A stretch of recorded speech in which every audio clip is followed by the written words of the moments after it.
그래서 웹에 대해서 우리가 알아볼 거는 뭐냐면 첫 번째 웹이 뭔지 먼저 알아보고요. 그다음에 웹이 어떻게 등장하게 됐는지, 그리고 웹을 구성하는 구성 요소, 그리고 웹 표준. 우리가 HTML 공부할 때도 웹 표준에 대해서 잠깐 언급을 했었는데 그 내용에 대해서도 좀 알아보도록 할 거예요. 자, 웹이라고 하는 건 우리가 영어로 거미줄이라고 해요. 이 거미줄은 이렇게 그물망처럼 생겼죠. 그래서 이제 거미가 여러 가지 뭐 벌레들이나 이런 거를 덫에 걸리게 할 수 있게끔 그물망처럼 이렇게 만듭니다. 이제 마치 그 형상이 여러 개를 연결짓는, 여러 개의 망 형태로 여러 개를 연결짓는 그런 구조로 되어 있어서 우리는 이 거미줄에서 차용을 해서 웹이라고 하는 용어가 생겼어요. 그래서 우리가 이제 하고 싶은 건 뭐였냐면 컴퓨터와 컴퓨터 사이에서 정보를 주고받고 그 정보를 공유하고 싶은 그런 공간을 만들고 싶었던 거예요. 그럼 우리가 이제 하나의 컴퓨터에서 다른 컴퓨터에 어떤 정보를 가져오고 그 정보들을 함께 웹사이트 안에서 공유하고, 이 공간을 우리는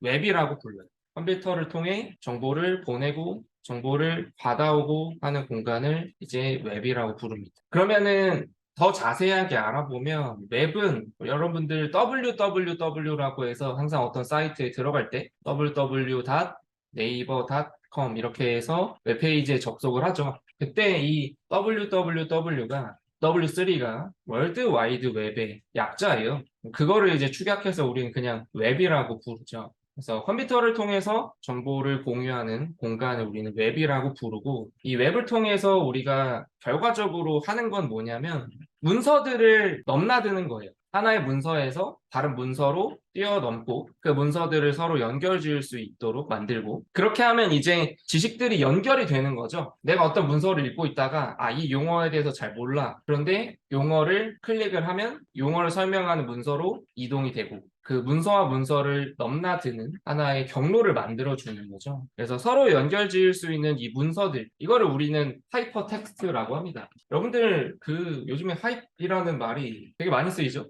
힙하다 막 이런 말 많이 쓰잖아요. 같은 말이에요. 그래서 이 하이프이라고 하는 뜻은 뭐냐면 최고의, 초월의, 뛰어넘는 이라는 뜻을 가지고 있어요. 그러면은 이 하이퍼 텍스트라고 하는 건 뭐냐면, 텍스트는 문서를 말하고 우리가 이 문서로부터 문서들을 하나만 가지고 있으면 이제 지식들이 쌓일 수가 없죠. 그렇죠? 하나의 지식에서 다른 지식으로 이제 문서들을 넘나들 수 있어야 되는데, 이 하이퍼라는 뜻은 뛰어넘는 이라는 뜻을 가지고 있어서 하나의 문서에서 다른 문서로 뛰어넘을 수 있는 문서를 우리가 하이퍼 텍스트라고 합니다. 그래서 여러분들이 HTML 배울 때 A 태그 이용해서 클릭하면 하이퍼링크로 다른 문서로 이동하고 했었던 거예요. 그걸 우리는 이제 하이퍼 텍스트라고 부르는 거죠. 이렇게 하이퍼 텍스트를 사용하게 되면 문서들을 서로 연결을 지을 수가 있는 거예요. 그러면 하나의 문서에서 또 다른 문서로 이동하고 그 문서들 간에 어떤 관계를 지을 수 있게 만들 수도 있는 거죠. 그러려면 그 문서로 이동을 하기 위해서 뭐가 필요해요? 그 문서를 고유하게 가리킬 수 있는, 뭔가 식별할 수 있는 키가 필요한 거죠. 그 고유한 주소, 키를 바로 우리가 URL이라고 부르죠.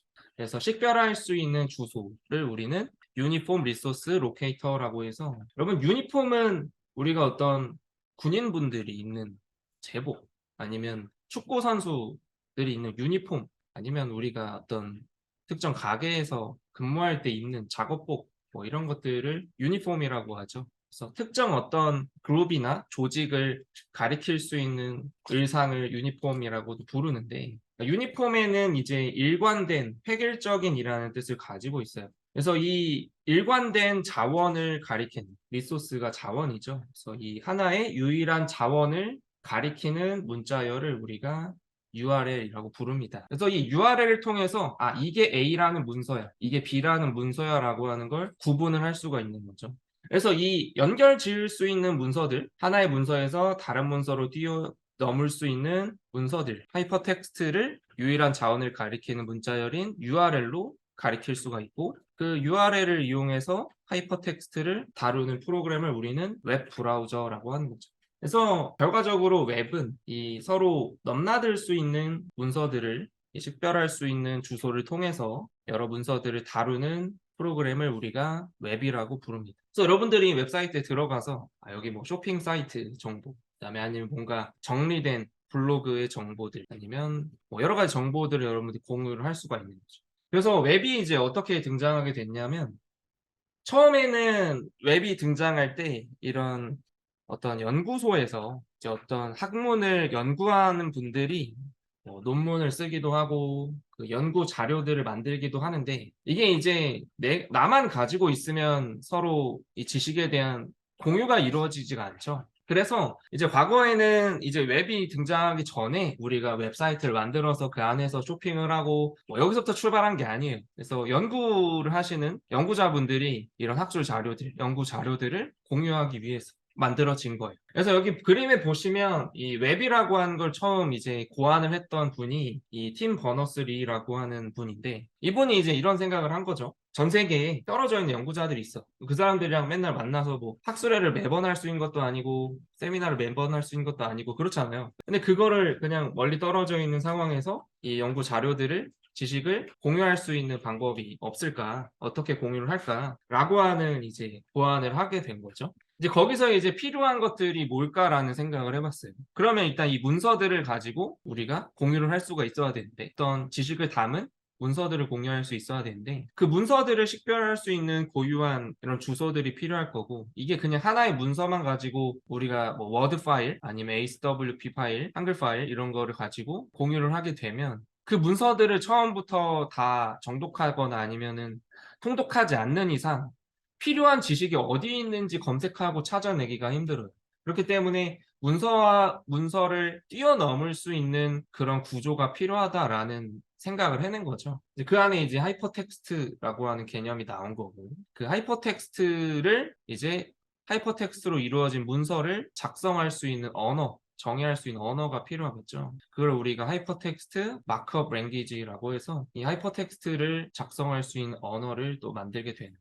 그리고 이렇게 이 하이퍼텍스트를 URL로 식별을 하고 그걸 브라우저로 이제 보여주고 하려면 하나의 컴퓨터에서 다른 컴퓨터로 그 문서를 요청하고 그 문서를 다시 응답으로 받아오고 할 수 있는 하나의 규칙이 필요한 거예요.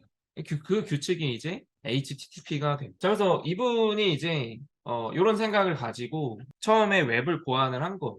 문서에서 문서를 뛰어넘을 수 있는 이런 형식이 필요하겠다. 그리고 이 문서들을 가지고 이 문서 안에 있는 내용들이 얘가 텍스트인지 이미지인지 어떤 내용인지 식별할 수 있어야 되겠고 그거를 정의할 수 있는 언어가 필요하겠다라는 생각을 한 거죠.